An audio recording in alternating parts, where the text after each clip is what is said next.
ஒன்று. அதுக்கப்புறம் இன்னைக்கு கட்சியினுடைய தேர்தல் வர இருக்கின்றது. இன்னும் 2 மாதத்தில் தேர்தல் அறிவிக்கிறார் தலைமையுடைய செயலாளர் அண்ணன் எடப்பாடி அவர்களும் சேர்ந்து இன்னொரு கூடிய விரைவிலே நமக்கு தேர்தல் வர இருக்கின்ற காரணத்தால் நம்முடைய கிளை கழகத்தை பதிவு செய்ய வேண்டிய நேரம் வந்துவிட்டது. அதனால் நான் எல்லோரிடத்திலும் சொல்லி இருக்கிறேன், பஞ்சாயத்து விசப்பு கூட்டம் போட்டு சொல்லியிருக்கிற பெருந்துறையெல்லாம் முடிச்சிட்டோம், இனி பவானி கொஞ்சம் கொஞ்சமா வர்றோம். அப்படி இருக்கின்ற போது கிளை கழகத்துடைய பொறுப்பாளர் 9 பேர் போடுறதில்ல, தலைவர், செயலாளர், பொருளாளர், இணை செயலாளர், துணை செயலாளர் 9 பேர் போடுறோம்.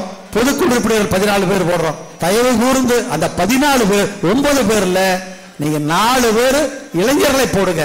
2 பெண்கள் கல்யாணமானவங்க அந்த கிளையில் இருக்கணும். 2 ஆண்கள் பசங்க அதுல கல்யாணம் ஆனவங்க அந்த கிளையில் இருக்கணும். 30 வயது கீழ் உள்ளவர்கள், 30 வயது கீழ் உள்ள ஒரு 4 பேரை, 2 இளைஞர்கள் 2 பெண்களை நீங்கள் அந்த கிளை கழகத்தில் கட்சியினுடைய ஈடுபாடு உள்ளவர்களாக, நல்ல வாய் பேசக்கூடியவர்களாக அந்த 4 பேரை நீங்கள் கண்டிப்பாக போட்டாகணும். மிச்சம் 5 பேர் நம்முடைய தலைவர்களை போட்டுக்கலாம், தப்பே கிடையாது. நீங்க பழைய தலைவர் அது மாதிரி போற ஒரு 5 பேர் போட்டுங்க, இந்த 4 பேர். அதே போல அந்த செயற்குழு உறுப்பினர்கள் 14 பேர் போடுறோம் இல்லைங்களா, அந்த 14 பேர்த்துல முடிஞ்ச அளவுக்கு நமக்கு ஈடுபாடு உள்ள இளைஞர்களை கொண்டு வார்கள். புரட்சி தலைவி அம்மா என்ன சொல்லி இருக்கிறார்கள், 100 ஆண்டு காலம் இந்த கட்சியுடைய இருக்கும் என்று சொல்லியிருக்கார்கள். அதே போல புரட்சி தலைவர் எம்ஜிஆர் அவர்கள் அந்த கட்சி ஆரம்பத்தினாலே ஒரு ஜாதகத்தை எழுதி வைத்திருக்கிறார்கள். அது நிறைய பேர் தெரியாது. அந்த ஜாதகத்தினுடைய உண்மை என்னவென்று சொன்னால் அதற்கு நம்முடைய அனைத்து இந்திய அண்ணா திராவிட முன்னேற்ற கழகத்திற்கு அழிவே இல்லை என்று தான் இருக்கின்றது. அதனால் நம்முடைய கழகம் தொடர்ந்து இன்னைக்கு எடப்பாடியார் முதலமைச்சர், திமுக மாறல, அப்ப மகன் பேரன் எல்லாம் வரக்கே வாய்ப்பு இல்லை. யாருக்கு திறமை இருக்கின்றதோ அவர்கள் தான் முதலமைச்சர். இன்றைக்கு நாளைக்கு அண்ணன் முதலமைச்சராக இருக்கிறார்கள். யாருக்கு வேணாலும் முதலமைச்சராக பின்னாடி அவருக்கு பின்னால் வரக்கூடிய ஒரு யோகம் யார் ஒருத்தருக்கு தான் இருக்கின்றது. அதனால் இந்த கட்சிக்கு அழிவில்லாத கட்சி என்பது காரணத்துக்காக நாம் இளைஞர்களை கொண்டு வர வேண்டும். ஏன்னா இளைஞர்கள் இருந்தால் மட்டும்தான் இன்றைக்கு உங்களுக்கே தெரியும் நம்ம எவ்வளவு பஞ்சாயத்தில் நம்ம இளைஞர்களை போட்டிருக்கிறோம், அவனால எவ்வளவு ஓட்டு இருக்குன்னு தெரியும். பெருந்தர ஒன்றியத்திலே அப்படிதான், நம்முடைய ஒன்றியத்திலையும் அப்படித்தான் இளைஞர்கள் ஒன்றிய செயலாளரை போட்டிருக்கின்றோம். அந்த ஒன்றியத்திலே அவர்கள் பம்பரமாக சுழன்று வேலை பார்த்துக் கொண்டிருக்கிறார்கள். நம்மளது இன்றைக்கு இளைஞர் இருந்தனால தான் இன்னைக்கு நம்ம ஆப்பகுடலில் பேரூராட்சியில் ஜெயிக்க முடிஞ்சது. குன்னத்தூர்ல நம்முடைய இளைஞர்கள் இருந்த காரணத்தினால்தான் இன்றைக்கு எப்படியோ போட்டு நம்ம இன்றைக்கு நம்முடைய பிரசிடண்ட் நம்ம வந்திருக்காங்க.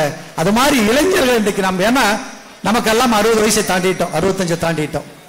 கழகத்துடைய முக்காவாசி பொறுப்பாளர்கள் 65 வயசை தாண்டி இருக்கிறோம். ஏன்னா 72 உறுப்பினர்களாக இருந்தாலும் 65 வயசை நாம் தாண்டி விட்டோம். நம்ம ஒரு இடத்துக்கு போகணும், இந்த மாதிரி கூடத்துக்கு வரோம்னு சொன்னா நம்ம போயிட்டு கை கால் மூஞ்சி கழுவிட்டு வேஷ்டி கட்டி சட்டை போட்டு துண்டு எடுத்து மேல போட்டு டிவி சொதைச்சு மெல்ல வந்து சேர்றதுக்கு 1/2 மணி நேரம் ஆகும்.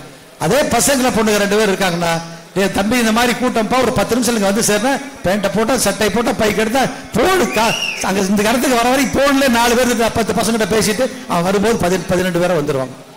அவர்களுக்கு அந்த திறமை இருந்தது. நமக்கு ஒரு 30-40 ஆண்டு காலத்துக்கு முன்னாடி அதை விட அதிகமாக திறமை இருந்தது. நான் இல்லை என்று முறையெல்லாம் மறுக்கவில்லை கட்சியினுடைய மூத்தவர்களை.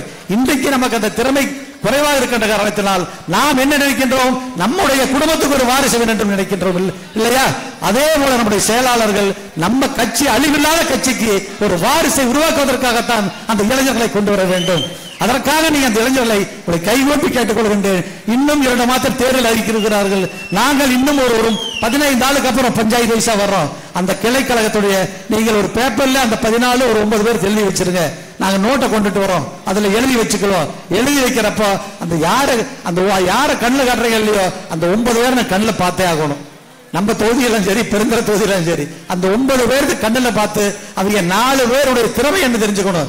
ஏன்னா அதுக்கு என்ன, நமக்கு அப்புறம் பிரசிடண்ட் ஆகணும், சேர்மன் ஆகணும், வார்டு கவுன்சிலர் ஆகணும், யூனியன் கவுன்சிலர் ஆகணும், மாவட்ட கவுன்சிலர் ஆகணும், எம்எல்ஏ ஆகணும். அதுல யாருக்கு வேணாலும் வாய்ப்பு இருக்கலாம். அந்த வாய்ப்பை இப்ப இருக்கின்ற ஒரு 30 வயசு இளைஞர்களுக்கு நாம் கொடுக்க வேண்டும்.